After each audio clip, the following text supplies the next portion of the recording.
So ito naman, in a way na maintindihan ng karamihan ng tao, how would you define law? Law. Well, siguro kung may rule, para sa akin, yung law is man-made. To be honest, it's man-made. It's not the rule of the universe, of the divine, or it's what society agreed na ito yung mali, ito yung tama. And ako, siguro may mga tao na sinasabi nila, dagdag lang yan na pampahirap sa buhay kasi parang kinakahon ka. Pero para sa akin, especially nung pinag-aralan ko yung law, and nung na-encounter ko din yung mga tao na talagang nagtatrabaho towards a better legislation, ang law ay para magkaroon ng order in the society. Yun siya para sa akin. Kasi yung simple rules na wag mong gawin mo to. Kasi may mga bagay na tingin natin, hindi naman talaga yung tamang gawin. Pero minsan kailangan mo pang makipag-argue sa ibang tao na mali yun, di ba?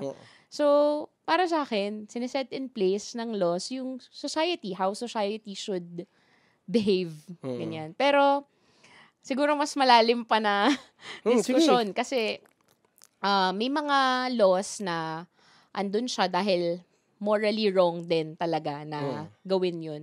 Pero meron lang din just to keep everything in order. So, syempre, point of debate yun minsan kung parang, bakit nga ba may ganitong batas, di ba? Na pwede naman dapat tong gawin or di naman talaga mali na gawin siya pero bakit pa kailangan sundin. So, pero para sa akin, yung dalawang klase ng laws na yun are equally valid. Wait lang. Hila ko muna. Cut naman natin to. Sige. Kasi, Grabe. Yung mga tanong. Hindi, pero kunyari, naman, kasi papasok naman yung, kumbaga sa sinasabi mo, kaya rin naman siya constant evolution din ng law, di ba? Para bang, kaya naman may room for amendment Yes. Kasi, hindi man natin siya masisiguradong siya na yung pinakatama ngayon, pero at least, para sa akin kasi ang law, siya yung nagsiseparate din sa ating humans sa mga normal animals or sa lesser Totoo yan. animals Pero at the same time, marami rin akong nakikita na pwede pang baguhin sa batas natin, gano'n. Tapos, punta naman tayo sa story. Bakit law ang pinursu mo? Bakit law? Actually, nung una, yan talaga, childhood dream yan ni Papa for me. I guess, kasi siya rin, he once dreamt na maging lawyer, although hindi niya na-pursue. Pero yung final, parang may dalawang attempts ako na mag-pursue ng law. Yung initial was to fulfill that dream ni Papa. Pero honestly, nung unang time na yun, hindi ko talaga ramdam na it was something I wanted. So, ginawa ko lang, nag-take ako, and I failed. I failed nung first time ko nag-take ng exam. Kasi hindi naman talaga buo yung puso ko na I want this for myself. So, nung nag-fail ako after college, nag-work ako. Hindi ako, parang iniwan ko na muna yung dream. And then, nung nag-work na ako, doon ko na rediscover na it's something that I wanted for myself. And para sa akin, it's a better motivation. Totoo. Sa better drive. Kasi, iba yung feeling na, syempre, nung nag-fail ako, sobrang na-devastate ako, di ba? Na parang, nag-fail ako. Di ba? Anyone naman who experiences failure, parang, isipin mo, di siguro to para sa akin, ganyan. Or, hindi ako competent enough for this. Pero, years after, na-realize ko na, kaya hindi ako nag-succeed because hindi ko talaga gusto at the time.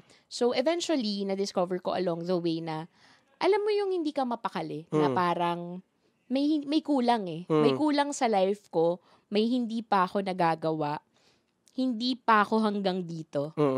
So, umabot ako sa point na yon ng work career ko. Tapos, doon ko dinecide na susubok ako ulit. Syempre, hindi rin madali. Kasi parang, nag-work na ako noon, wala na yung mindset ko sa pag-aaral. Iba na eh, 'di ba? Pag nag-work ka, iba na yung skills na naa-acquire mo, hindi na yung aral talaga. So, nung time na yon, wala akong pinagsabihan kasi Kahit kalayaman?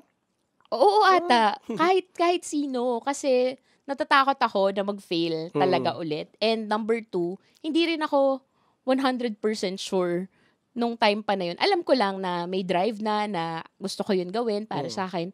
Pero hindi pa ako 100% sure na gagawin ko siya. So parang sabi ko, akin na lang to. Pati sa workplace, hindi ko sinasabi. So nag-aaral ako in secret. Nagre-review ako in secret. Ako lang yun. Hanggang sa makapasa ako, yun na lang. Doon ko na lang sinabi. Na nag-take ako. Tapos nakakatawa nga, may nakita pa akong friend dun sa testing center. So parang, alam na namin na nag-take kami, di ba? Oo. Tapos yun na siya. Iba din yung feeling na alam mong gusto mo yung pinasok mo. Kasi sobrang hindi madali yung law school.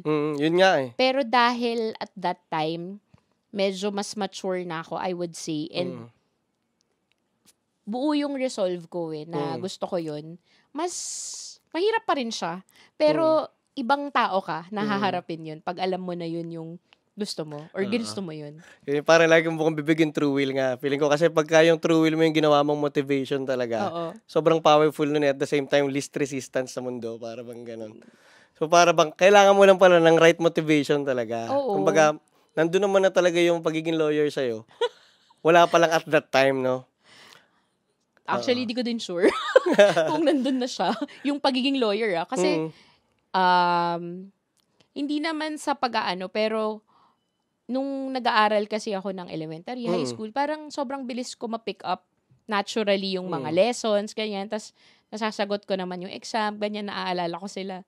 Pero iba pa yung hiningi ng law school na hard work and dedication talaga na aral. Siguro, yung lagi naming joke, kahit ipagsama-sama mo yung years of studying from kinder ka hanggang college, mahirap pa rin yung mas mahirap pa rin yung law school. Mas marami ka pa rin binasa, mas marami kang time na spend mag-aral. Kaya hindi pwedeng, para sa akin, hindi pwedeng external yung motivation mo, whether motivation yan or pressure. Kasi, magfa-falter ka. Magka-crumble ka in the face of the challenge if hindi ikaw yung source ng sarili mong motivation and strength. Sobrang totoo nun. Kahit sa anong career pa, kahit anong path na gagawin mo, talagang dapat sarili mo yung iniisip mo. Hindi mo iniisip yung expectation ng parents. Well, importante rin yun kasi gusto rin naman natin mapasaya yung mga parents natin, pero at the same time, dapat yung tunay na gusto mo talaga eh. Kasi para bang, yun nga, parang pag sa mga panahon na sobrang hirap na, yun lang yung fire mo within yourself, yung magiging motivation mo to keep going eh. Totoo yun. Pero balikan tayo na onte. Anong pre-law mo pala nun? Ang pre-law ko ay business economics. Oh, layo